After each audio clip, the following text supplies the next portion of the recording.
Sa Tondo, Maynila, patay ang isang lalaki matapos umanong makipagbarilan sa mga pulis kaninang madaling araw.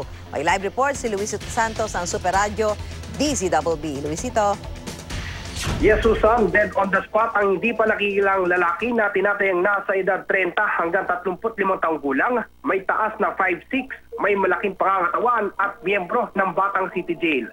Ayon kay Police Officer Juan de Lima ng Manila Police District Station 2, nagpapatrolyo sila sa kanto ng Abad Santos sa Recto Avenue nang parahin nila ang dalawang lalaking nakaangkas sa motorsiklo dahil walang suot na helmet. Pagbaba ng backrider, sa halip na makipag-usap ay bigla na lamang itong bumunot ang baril at pinaputokan ng mga pulis.